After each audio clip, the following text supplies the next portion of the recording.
आ सजना चला टोक गिर जननी ला तल्लामा सब ज़ाज़ारे अजकल का शौक आपको था, अपनी जो एक कुदरत ने एक फिजिकल चैलेंज आपके साथ जोड़ा हुआ है, लो विजन का वो भी था, घर के हालात आपने बताए कि वो भी थे, और अपने जो फ़न के तई लगाव था वो भी था। टी स्टॉल पे बैठ के भी गा लिया, दोस्तों ने रास्ते में पकड़ा तो उनके सामने भी गा दिया। तो वो कौन सा ऐसा शख्स था या वो कौन से ऐसे हालात थे जिसने मास्टर करतार चंद जी को वो पहला मौका दिया पब्लिक परफॉर्मेंस का, और पहला आपने गाया क्या था? ये बात है मेरे ख्याल में, मुझे याद आता है कि ये 69 की बात है ये। अच्छा, 55 साल तकरीबन हाँ पहले। जी। और सजाद पुंछी अल्लाह माफ़ करे। पहली बार मिलते हैं मुझे, जी। और उनने कहीं हमारा गाना सुना हुआ था टी स्टार पर। अच्छा। तो कहने लगे भाई इधर आओ, हम छोटे थे। उनने बड़ा मतलब रोब राब से मुझे कहा ठीक। इधर आओ मेरे पास। जी। सजाद साहब हमें पकड़ के ले गए इंफॉर्मेशन ऑफिस में। वहाँ मिस्टर एम.एल. कपूर हुआ करते थे, DIO पुंछ। जी। तो उनके पास ले गए तो कपूर साहब को बोला यार सजाद साहब ने कि ये बच्चे जो हैं इनका कोई प्रोग्राम कराओ। तो उन्हीं दिनों आर्मी का एक कोई डे था, यहाँ EME बटालियन थी, जी। उनका कोर डे आता है 15 अक्टूबर को। ठीक। तो उनकी अपनी टीम भी जाने वाली थी वहाँ। उन दिनों नया नया दफ्तर बना था इंफॉर्मेशन का, जिनमें कल्चर टीम थी, वो जम्मू से कुछ आर्टिस्ट थे, खाकी साहब भी थे उसमें, केवल टंडन साहब थे, ठीक। लेकिन 3-4 कलाकार जम्मू से थे, अच्छे अच्छा। कलाकार थे वो, मुझे याद आता है। तो ये ले गए हमें वहाँ। तो जब हमने वहाँ परफॉर्म किया, हम बाजा में, मैं उन दिनों मुझे बाजा बजाना थोड़ा थोड़ा आ गया था, अच्छा। और हम फिल्मी गाने गाते थे, तो हमारी आवाज़ थी लड़कियों जैसी। जी। जब हमने वहाँ गाना गाया, एक पहला गाना हमने गाया बहारो फूल बरसाओ मेरा हाँ। महबूब आया है। सूरज। तो आप यकीन करें कि ये छोटे मुंह से बड़ी बात है कि वो जो टीम गई हुई थी इंफॉर्मेशन की, उनको आर्मी ऑफिसर ने टाइम ही नहीं दिया गाने का। हाँ हाँ हाँ। उनने कहा नहीं यार यही सारा प्रोग्राम चलाएंगे। जी जी जी। तो मुझे भी इतनी सेंस नहीं थी कि मैं उनसे रिक्वेस्ट करता कि ये सीनियर लोग हैं जी इनसे जी। कराओ, नहीं कुछ ध्यान में आई बात। ठीक। तो वो हमारा सबसे बड़ा प्रोग्राम था उस ज़माने का, पहला जो प्रोग्राम था, जी। जिसमें 1,000 रुपया इनाम हमें दिया उन्होंने। तो वो पैसे इतने थे कि हम छोटे थे, वो पैसे फौजी उन्होंने हमारे साथ लगाए, हमारे घर आकर हमारे पेरेंट्स को उन्होंने वो पैसे। क्या बात। तो आज मैं ये आपसे अर्ज करता चलूँ कि आज मैंने जो भी थोड़ा बहुत किया है ये इस संगीत की लाइन में, इसमें सजाद पुंछी मेरे पीछे थी, क्या कहने। लास्ट दम तक मेरे पीछे रही। मैंने जितना भी एल्बम जो मेरे बने हैं वो सब सजाद साहब का रोल था। उन्होंने, अव्वल साहब उनके दोस्त थे, वो भी हमारे साथ रहे हैं। जी। और मुझे पहाड़ी और गोजरी की तरफ जिन लोगों ने इनकरेज किया कि ये काम करो, वो थे कहानीकार खालिद हुसैन साहब, जी। KD मैनी साहब, ठीक। सजाद पुंछी साहब तो थे ही, जी। नसीम पुंछी साहब, कल्चरल अकेडमी वाले। जी जी, जी। सिकंदर हयात तारक साहब, ठीक। ज़फ़र इकबाल खान मनहास, मनास साहब। जी। और एक और नाम मुझे याद नहीं आ रहा। इन लोगों ने हमें कहा भाई, हमें बफलियाज में एक प्रोग्राम था हमारा, तो जी। ये सारे लोग वहाँ थे। ठीक। तो हमने वहाँ गज़लें गाई, गालिब की गज़लें मुझे याद थी, थोड़ी थोड़ी मीर की भी गाते थे, इकबाल की भी गाते थे। तो उन्होंने सुना, बड़ी हमारी मतलब बड़ी तारीफ़ की। बाद में खालिद साहब ने बात छेड़ी, उन्होंने कहा भाई बात सुनो, जी। हिंदुस्तान में उर्दू गज़लें गाने वाले हज़ारों नहीं बल्कि लाखों लोग हैं, सही। तो तुम अपना ये जो खिता है पीर पंजाल का जो म्यूज़िक है इस पर काम करो। क्या कहने। तो मेरे कान में ज़रा बात को जल्दी फॉलो करता हूँ, जी। मुझे एकदम स्ट्राइक हुआ कि वाकई ऐसा करना चाहिए। जी जी। कोई साथी मेरे साथ और गए हुए थे, अच्छे कलाकार हैं आज के, जी। उन लोगों ने इस बात को मजाक समझा। सही।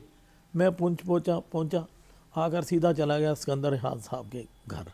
उनकी लाइब्रेरी है, वहाँ से कुछ गोजरी गीत निकाले, कुछ लोकगीत निकाले, KD मैनी साहब से कुछ गीत लिए, जी। कोई नसीम पुंछी साहब से लिए। इस तरह से मैंने कोई 15, 20, 30 गाने तैयार कर लिए। क्या बात। वाह वाह। तो वो गाने जब हमने गाए तो बड़ी हमारी इज्जत हुई। ज़फ़र इकबाल खान साहब वो तकरीबन हर प्रोग्राम में हमें बुक करते थे, कहते थे नहीं यार तुम जो काम करते हो ये थोड़ा हटके है। जी तो इस तरह से हमारा ये सिलसिला शुरू हुआ है कि पहला गाना हमारा बहारो फूल बरसाओ, हम फिल्मी गाने गाया करते। जी जी एक बार की बात है, रजौरी में एक प्रोग्राम था हमारा आर्मी में, जी वो डिमोशनल प्रोग्राम था, जन्माष्टमी थी, जी तो वह हम कीर्तन करने के लिए हमें ले गए थे, हम बिल्कुल छोटे।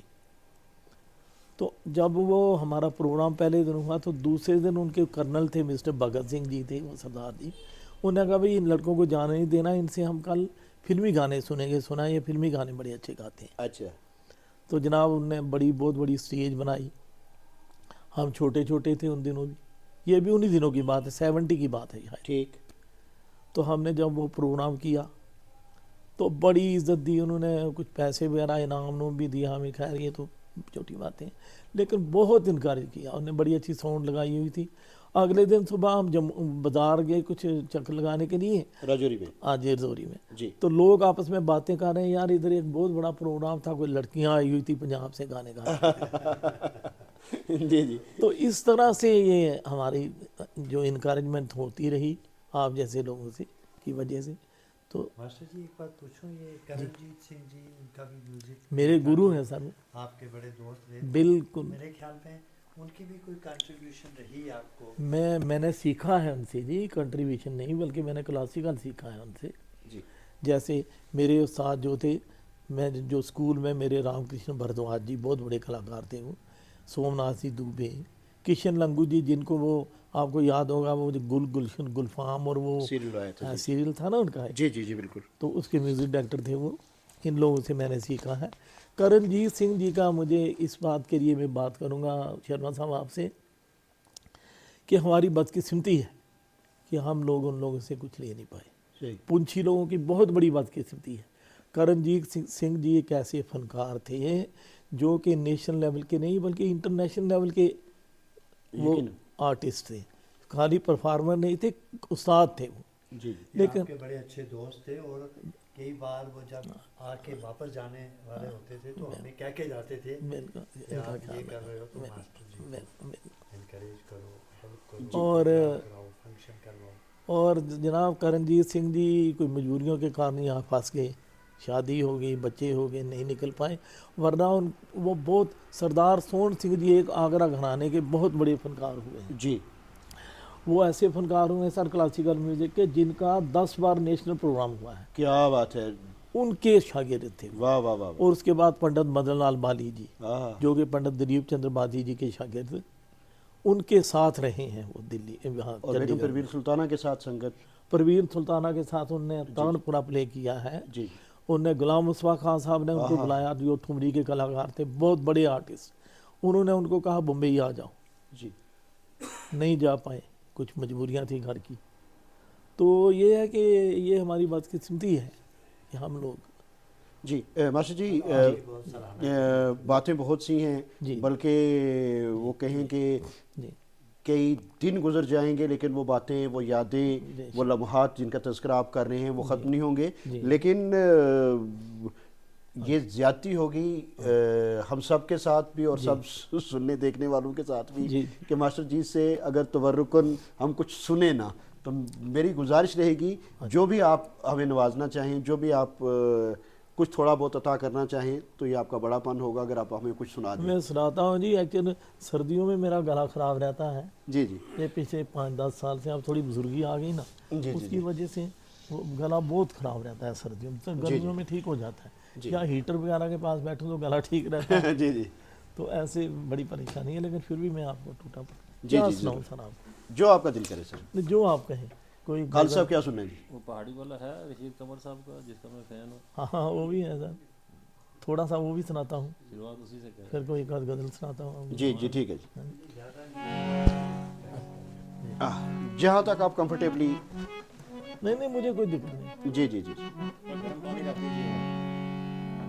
ये रशीद कंवर साहब का गाना जो है ना जी। जी, आप सबको पता है कि ये एक लोकगीत की शक्ल इख्तियार कर चुका है, अवामी गीत है ये। जी जी जी जी ये जितने मतलब खुशी से यहाँ सुना जाता है, इतनी ही खुशी से अमेरिका में भी सुना जाता है। जी जी और इतना ही वहाँ पर हमारा पड़ोसी मुल्क जो है वहाँ भी सुना जाता है। जी। तो ये गाना था सर, ये ऐसे फोक ट्यून को बेस्ड करके बनाया हुआ है। जी।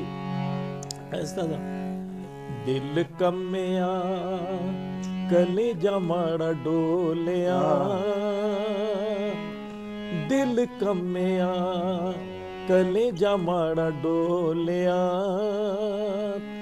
रब रब खैर करे काग खबे बोलिया, ओ रब खैर करे काग खबे बोलिया, वाह, वाह। हाय दिल कम्या।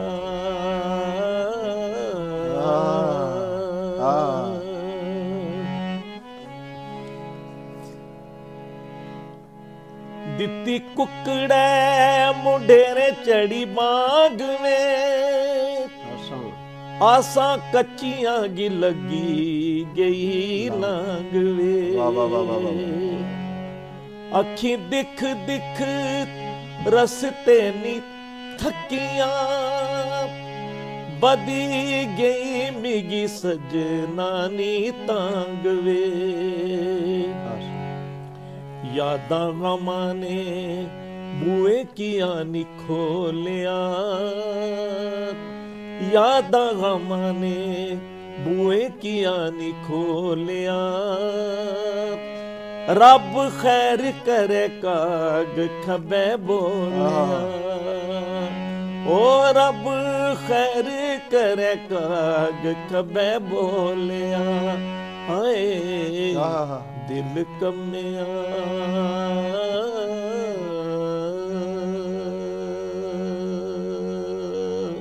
वाह वाह वाह वाह वाह वाह वाह, क्या बात है मास्टर जी।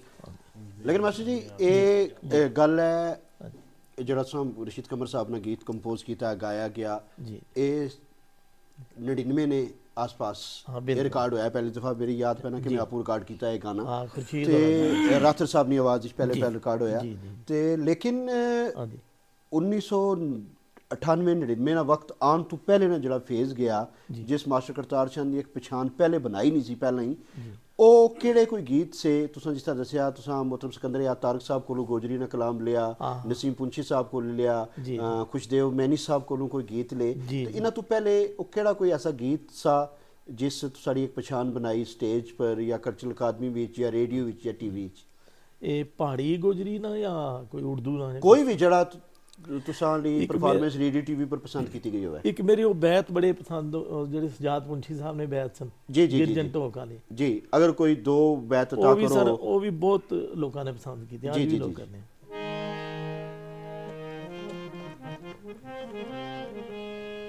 ਉਹ ਇਸ ਤਰ੍ਹਾਂ ਸੀ ਸਰ ਕੇ ਸੀ ਅਲਫਾ हाँ, अल्फ आ सजना चला टोक गिरजन नीला तल्लामा सब ज़ाज़ारे अजकल, अल्फ आ सजना चला टोक गिरजन नीला तल्लामा सब ज़ाज़ारे अजकल, बूटा बूटा वर पंछी बोल रहा, रौनक लगी है रार ते पार अजकल,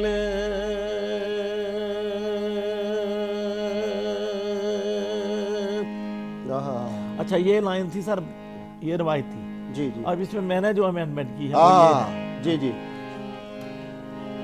नीला सरब तल्ला दिसे हर पासे, ये ओ स्यालो ते आई बहार अजकल, माजी टोक सजाद तैयार होया, क्या बात है। सीनो करेगा ठंडो ठार अजकल।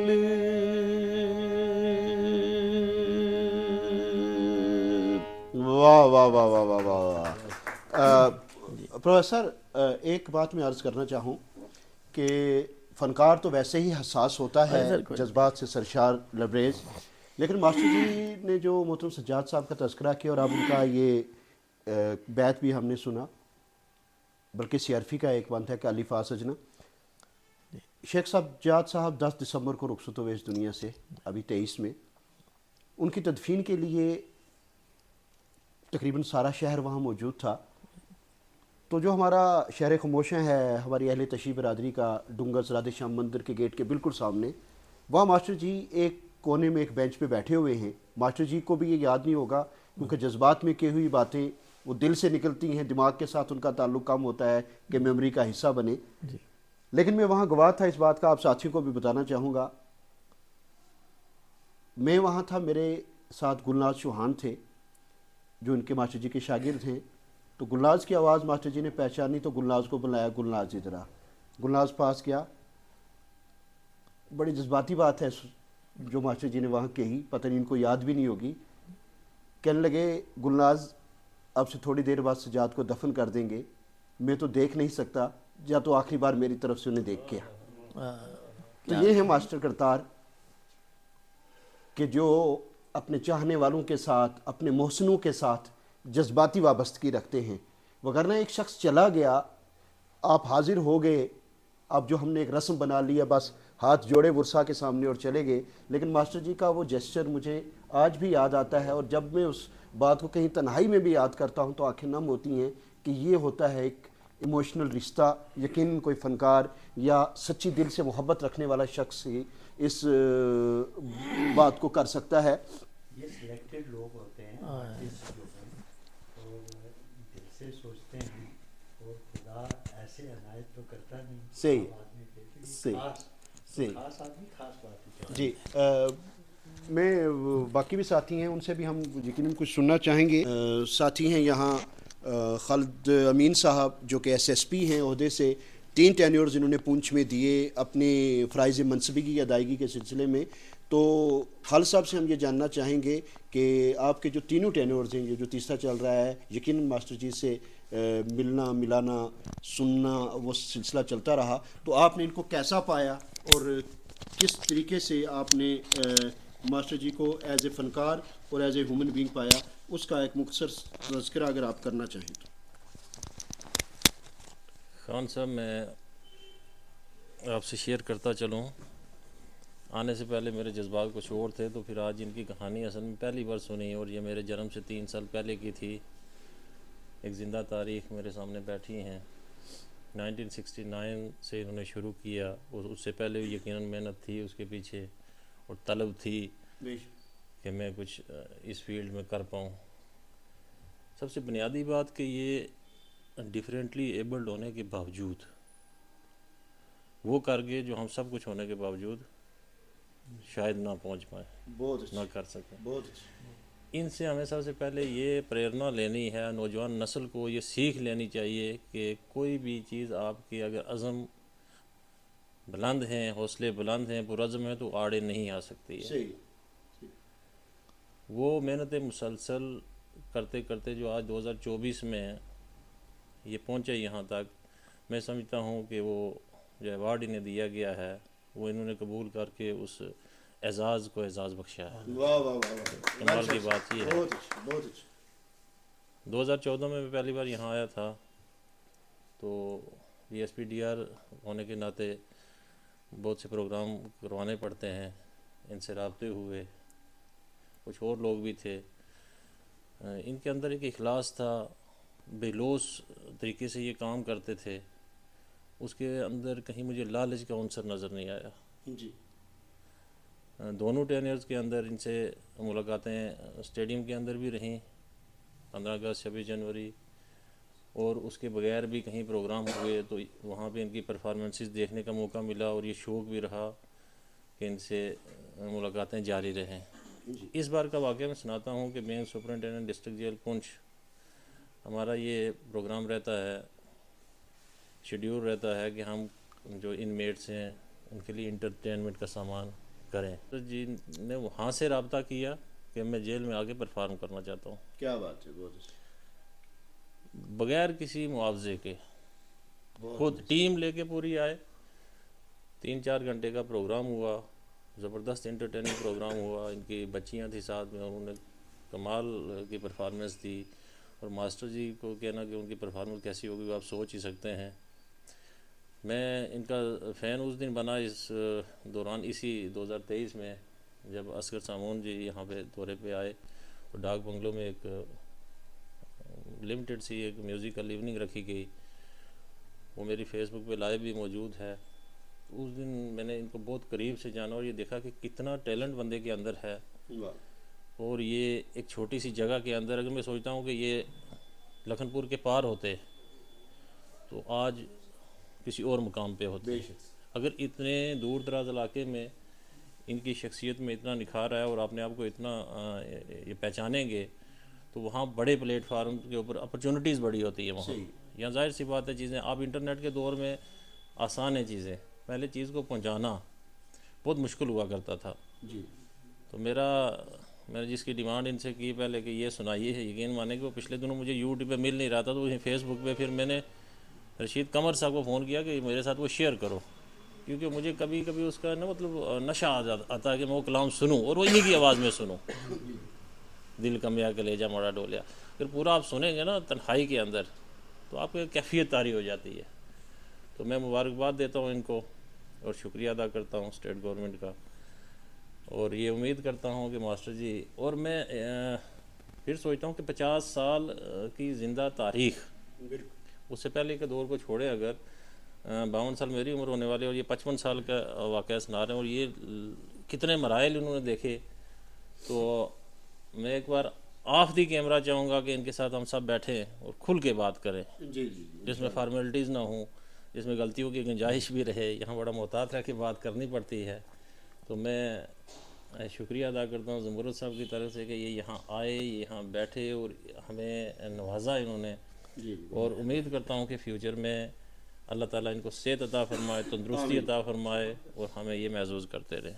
Thank you very much. Master ji के बिहाफ पे SSP साहब का मैं शुक्रिया अदा करता हूँ कि जिन्होंने इनको इस तरीके से फॉलो किया, बेसिकली उन्होंने एक सेंटेंस बोला कि जो हमारी नई जनरेशन है, जी जी जी। तो master ji is a living role model. True. देखिए, खुदा अगर किसी फील्ड में किसी को कुछ काम देता है तो दूसरी तरफ वो कंपनसेट भी करता है। सर हाथ में ही रख लीजिए। तो इनमें ये टैलेंट, और मुझे लगा कि उस छोटी सी उम्र में इनको इस बात का एहसास हो गया कि मुझे खुदा ने इस टैलेंट से नवाजा है। जी। तो अपनी जो कमी थी उसकी तरफ कभी इनका ध्यान ही नहीं गया। जी। मैं इतनी बड़ी लंबी एसोसिएशन है हमारी, एक बार भी कभी मास्टर जी ने ऐसा जिक्र नहीं किया कि मुझे ये परेशानी है। जी जी। ये इतने Sabir Shakir. He was committed to his work, तो वो आगे बढ़ते ही गए और आज इस मुकाम पे हैं कि हम सर उठा के इनकी तरक्की को देखते हैं ये और सर आपका खुश हुए। मैं एक चीज़ जी सर, खान जी सर, साहब प्लीज़। रह गई कि सजाद पुंशी साहब का नाम ना ले सका, उसके लिए मादरत ख्वाह हूँ कि अल्लाह ताला गरी के रहमत फरमाए और उनकी कब्र को नूर से भर दे।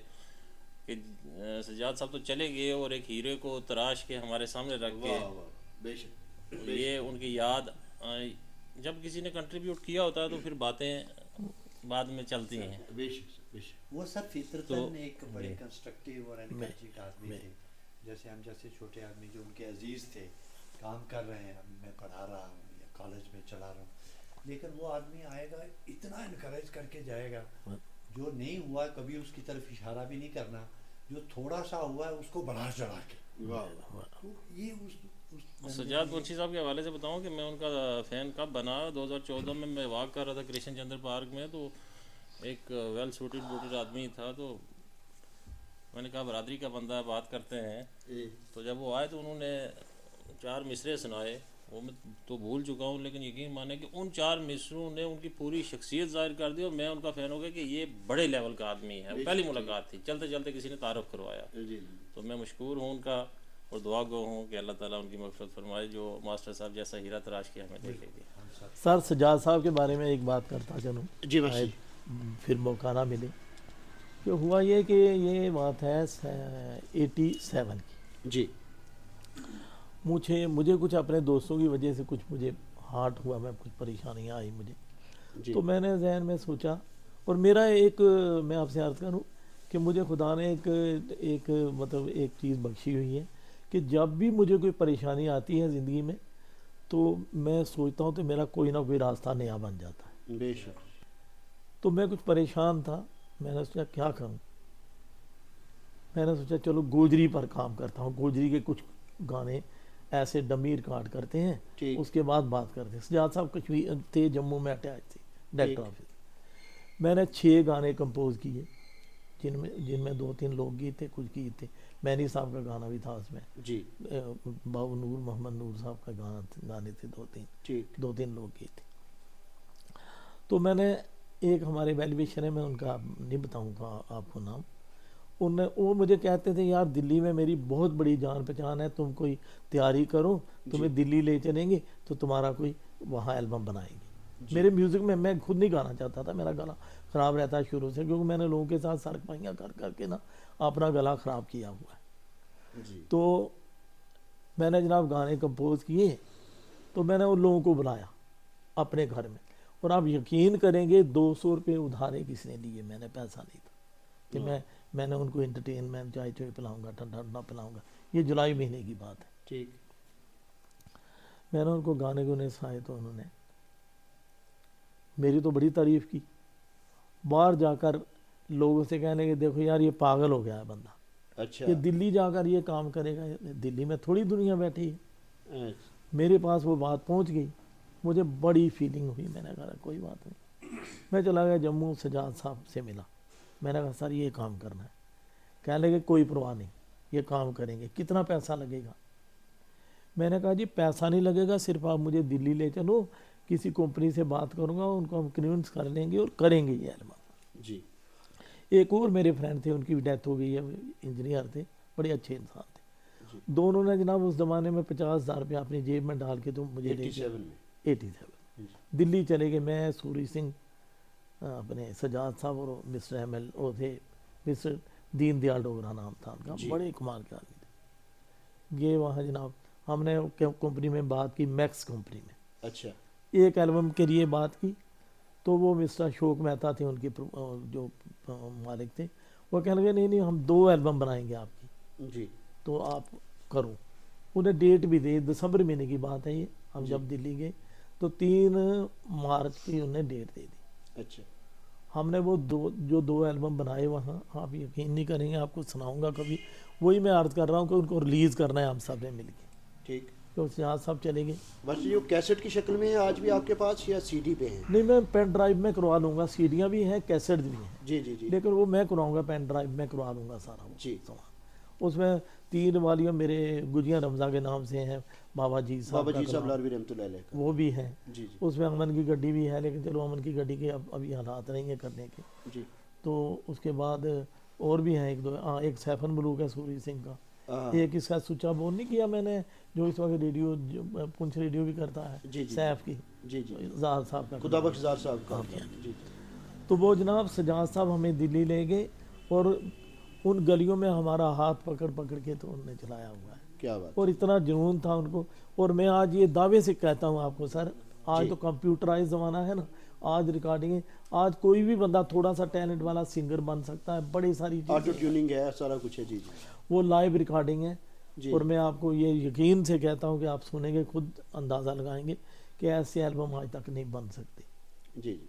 वो जब पंडित ज्वाला प्रसाद का म्यूज़िक अरेंजिंग थी, उसमें हाँ। ट्यूनें मेरी थी, सिंगर हमारी स्टेट के 4 सिंगर थे, सूरी सिंह था, मैडम जितेंद्र कौर, ये एक ज्योति चड्डा लड़की थी मर गई बेचारी, ठीक। और जिनके भाई यहाँ रहे हैं, प्रोफेसर भी रहे हैं मिस्टर चड्डा। जी। तो एक देव दिलदार ने 2 गाने खाए। अच्छा, देव दिलदार जैसे हाँ प्रकार जी। तो मैं ये अर्ज़ करूँ कि सजाद साहब एक ऐसे शख्स थे जिनके अंदर उनकी नस नस में म्यूज़िक था, हाँ।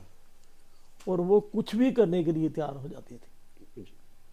तो ये है कि जी मास्टर जी बात कर रहे थे सजाद साहब की, और प्रोफेसर सर ने शुरू में बात कही थी कि मास्टर जी कुछ नया करने का हमेशा सोचते हैं, और जब एनुअल डे की बात आई तो वो जितनी आइटम्स थी वो सारी लिखवाई भी गई, उनको म्यूज़िकल कंपोजिशन भी बनाई गई और प्रेजेंट किया गया।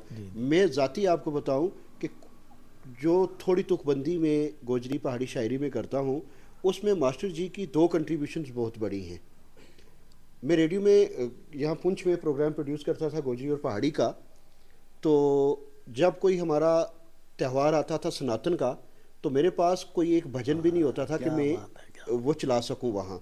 बड़ी परेशानी। एक दिन मास्टर जी से मैंने बात की कि मास्टर जी कोई भजन का एक एल्बम आप करें जिसमें श्री राम जी का हो, एक भगवान शिव का हो और श्री कृष्ण जी का एक आध हो, सो दैट शिवरात्रि है, रामनवमी है, दिवाली है, कोई भी हमारा जो प्रोग्राम दिन आता है तो उसमें चलाने के लिए हमारे पास कुछ है ही नहीं है।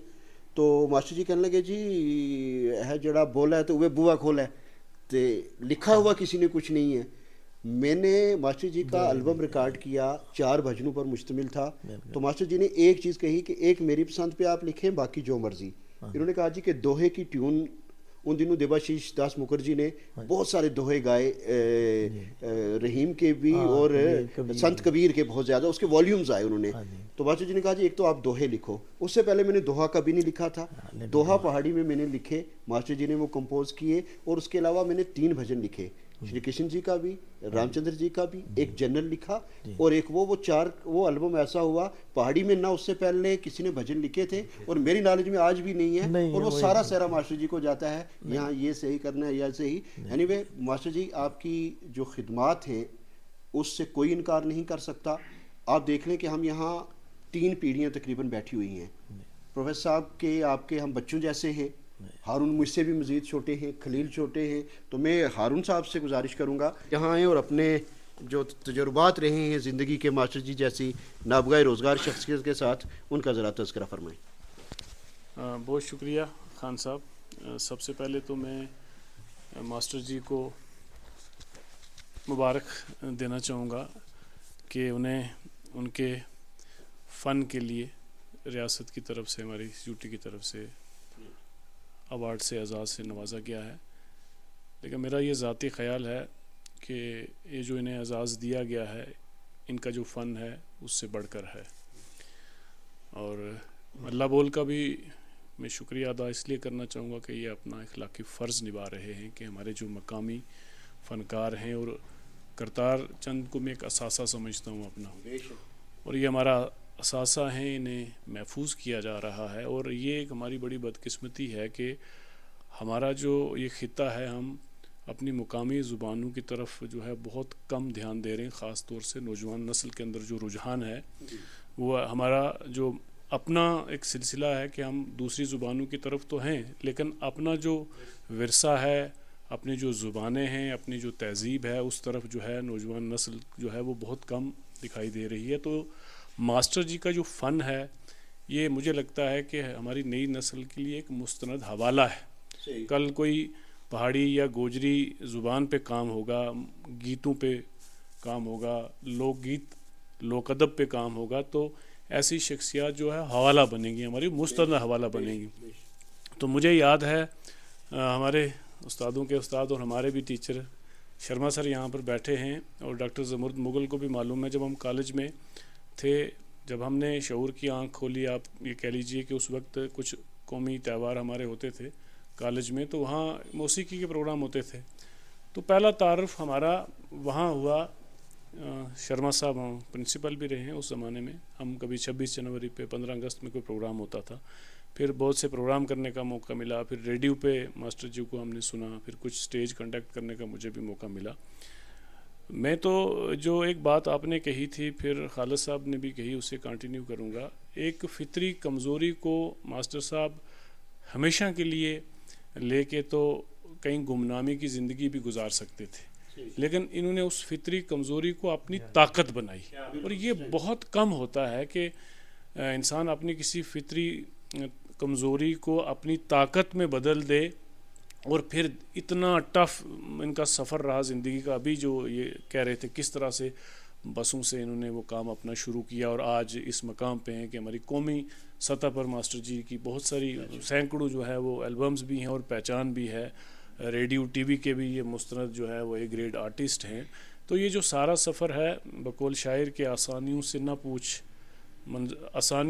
पूछ मंजिलों का रास्ता, अपने सफ़र में राह के पत्थर तलाश कर। तो मैं तो सलूट करता हूँ मास्टर जी को कि ये रियल में हमारे लिए इंस्पिरेशन है, नौजवान नस्ल के लिए इंस्पिरेशन है। और इस उम्र में भी ये बैठे हुए हैं, ये गा रहे हैं, ये मुतहर्रिक हैं, ये महफिलों में जाते हैं।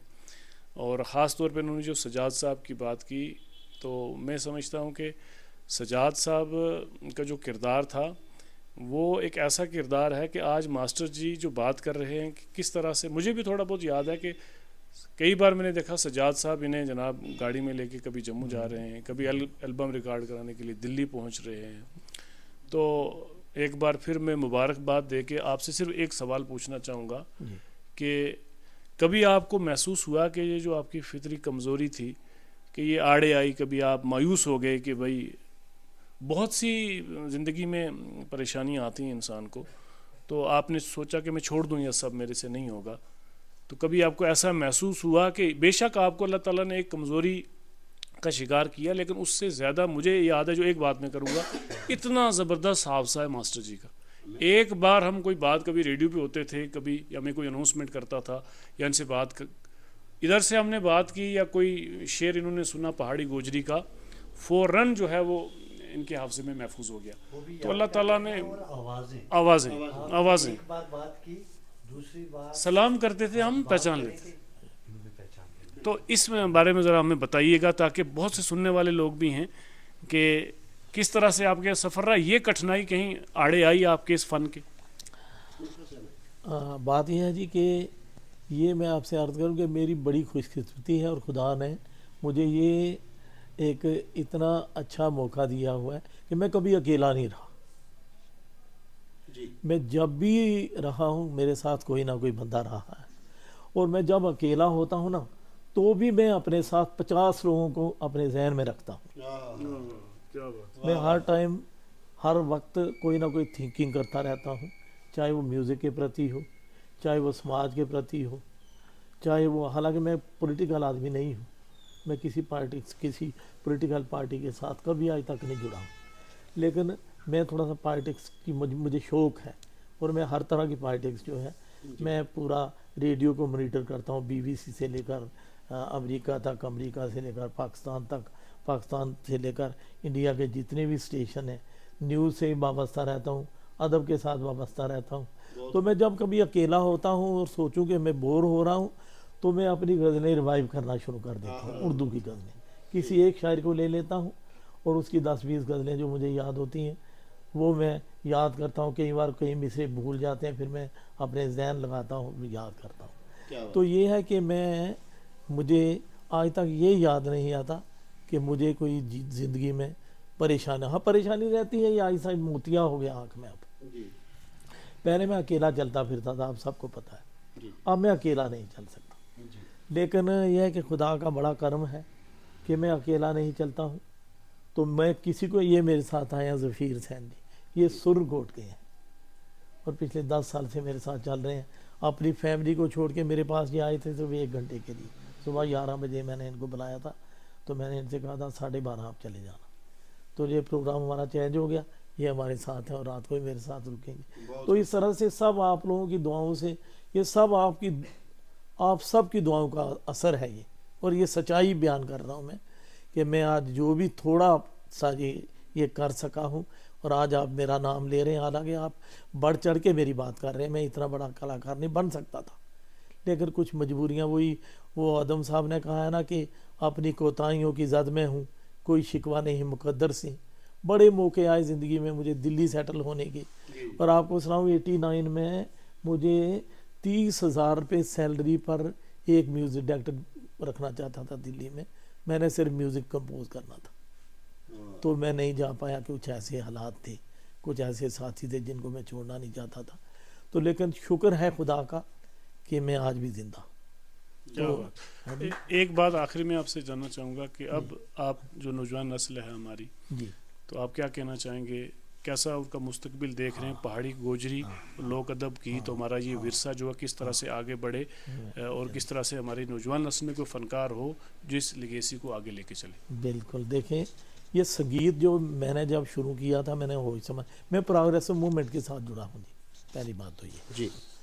तो जब मैंने संगीत शुरू किया अपनी जब मैं जवान हुआ, तो मेरे 2-3 माटो थे। जी।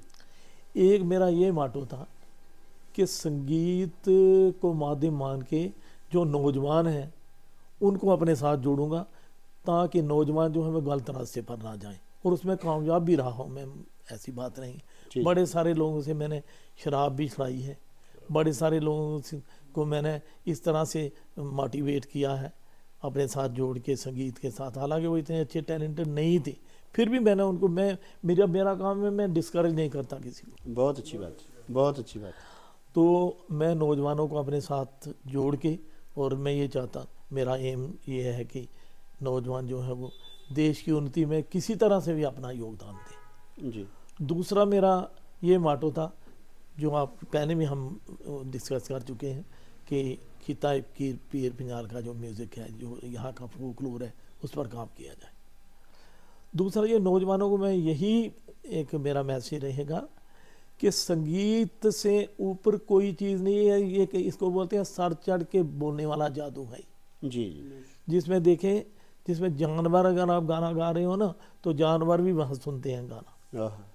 तो संगीत के साथ जो बंदा संगीत के साथ जुड़ेगा, वो इंसान कभी गलत रास्ते पर नहीं जाएगा, क्योंकि संगीत सच का नाम है। सा से संगीत, सा से सच। जो सच्चाई पर चलेगा, संगीत उसी का पूरे फलेगा। बाकी दुनिया करती है, ठीक है, सीखते हैं लोग, खुदा ने उनको टैलेंट भी दिया होता है, लेकिन वो अंदर से इतना अंदर से दुखी रहते हैं, चाहे जितने बड़े क्यों ना बड़े परफॉर्मर हो। तो ये है कि संगीत को, नौजवानों को चाहिए कि संगीत को अपना माध्यम माने। पहले तो अपनी जो एजुकेशन है उसको नंबर 1 पे रखें, नंबर 2 पे संगीत को रखें, या किसी स्पोर्ट्स में जाएं, कोई भी फाइन आर्ट है वो फार्म ज़रूर उनको अडॉप्ट करनी चाहिए। तो जी बादशाह जी, ऐसी बातें बहुत सी हैं, बहुत सी होती रहेंगी। हमारे जितने भी मुअज़्ज़िज़ीन यहाँ तशरीफ़ फरमा हैं, आपकी मोहब्बत में यहाँ बैठे हैं, तो इससे पहले कि हम इस गुफ्तगू को इख्तिताम की तरफ ले जाएं, हम चाहेंगे अगर आप मुनासिब समझें तो कुछ और अगर हमें सुनाना चाहें, लेकिन इस बार सैफुल या कोई जो चीज़ आप खुद, जो आपकी पसंद, जो आप कहें। हाँ, खलील साहब, वीडियो साहब कह रहे हैं कि रफ्ता रफ्ता वो मेरी हस्ती का सामा हो गया। सैफुल को रफ्ता रफ्ता। ठीक है जी सर। गला मेरा बहुत ख़राब है आज एक्चुअली। वो ये लम्हात हमारे लिए गनीमत हैं, आप मुयस्सर हैं, यहाँ से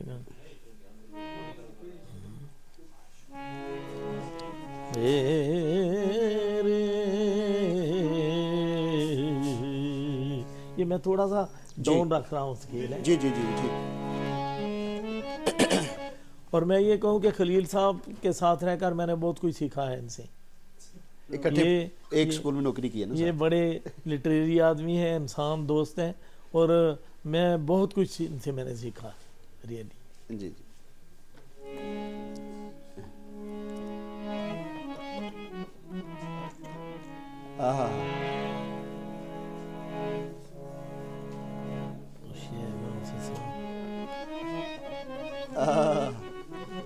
वाह वाह वाह वाह।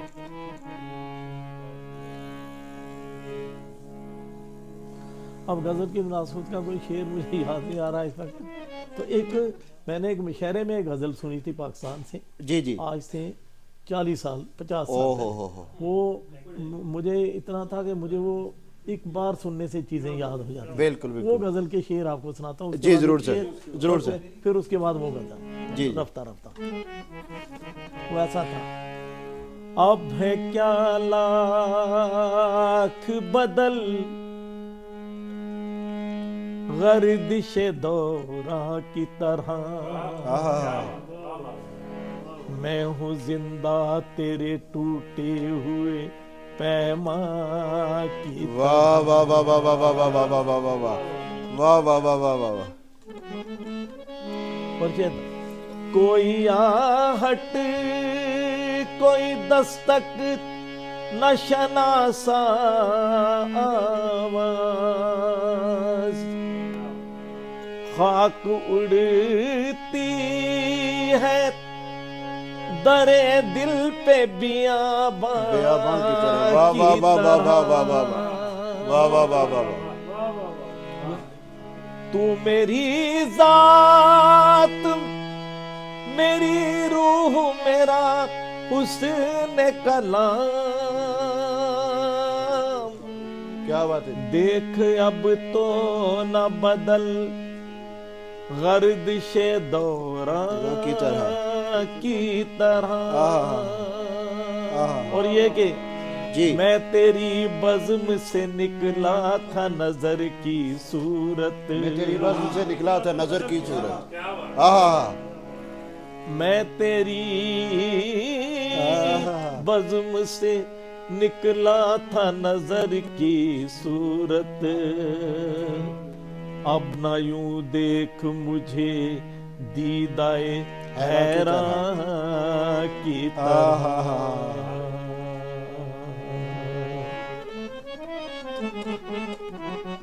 क्या बात है। और दो शेर आपको बोल रहा हूँ कि जी। एक इमारत लबे जमना वही अंदाज़ो नवा। वाह वाह वाह। मुगलिया दौर की रमाज नजर आती है। जब भी महताब की हल्की सी किरण पढ़ती है, चांद के अक्स में मुमताज नजर आती है। नजर वाह वाह वाह वाह वाह वाह वाह वाह। आती है। तो इसका जवाब इसी जमीन पर के ताज है कि इमारत मुझे तस्लीम मगर। ताज है एक इमारत मुझे तस्लीम मगर। ताज है कि इमारत मुझे तस्लीम मगर। बंदाए ज़र तुझे एजाज नजर आती है। बहुत अच्छे। मैंने रिश्ते हुए देखा है गरीबों का लहू। आहा। तुझको हंसती हुई ममताज नजर आती है। वाह वाह वाह वाह वाह वाह। आती है।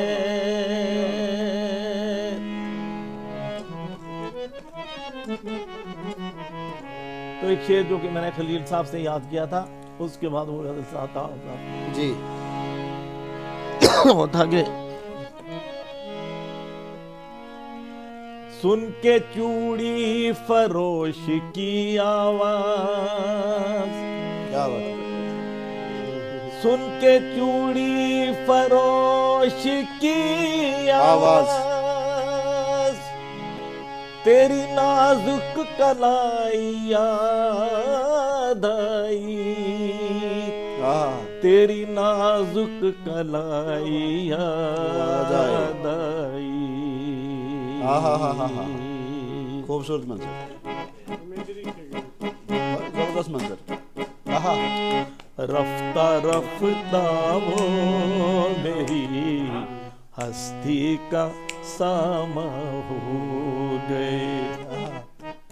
रफ्ता रफ्ता वो मेरी हस्ती का सामा हो गए। पहले जान फिर जाने जान, पहले जान फिर जाने जान, फिर जाने जाना हो गए। रफ्ता रफ्ता वो मेरी हस्ती का सामा हो गए। वाह वाह वाह वाह वाह वाह।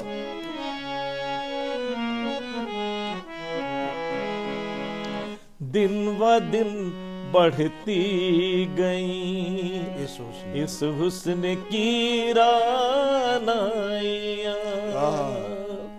दिन व दिन बढ़ती गई इस हुस्न की रानाइयाँ। पहले गुल फिर गुल बदन, पहले गुल फिर गुल बदन, फिर गुल बदाम हो गए। वाह वाह वाह वाह वाह वाह, रफ्ता रफ्ता वो मेरी क्या कहना है, क्या कहना है। हस्ती का सामा हो गए। वाह वाह वाह वाह, फिर एक शेर के, यार जो आप तो नजदीक से। नजदीक से नजदीक तर आते गए। आप तो नजदीक से नजदीक तर आते गए। पहले दिल फिर दिल रुबा, पहले दिल फिर दिल रुबा, फिर दिल के मेहमान हो गए। आहा, रफ्ता रफ्ता वो मेरी हस्ती का सामा हो गए। आहा। फिर आखिरी जी, यार जब प्यार जब हद से बढ़ा, सारे तकल्लुफ मिट गए।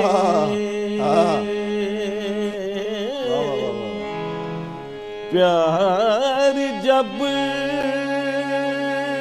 वाह वाह वाह वाह, हद से बढ़ा, आहा, सारे तकल्लुफ मिट गए। वाह वाह वाह वाह वाह, सारे तकल्लुफ मिट गए, मिट गए। प्यार जब हद से बढ़ा, हद से बढ़ा, प्यार जब हद से बढ़ा, सारे तकल्लुफ मिट गए। आपसे फिर तुम हुए, आपसे फिर तुम हुए, फिर तू का उन्मा हो गए। रफ्ता रफ्ता वो मेरी हस्ती का सामा हो गए। क्या बात है, क्या बात है। पहले जा वाह फिर वाह। जाने जा, फिर जाने जाना हो गए। रफ्ता रफ्ता वो मेरी हस्ती का सामा हो गए। हस्ती का सामा हो गए। हस्ती का सामा हो गए। बहुत शानदार, बहुत शानदार, बहुत शानदार।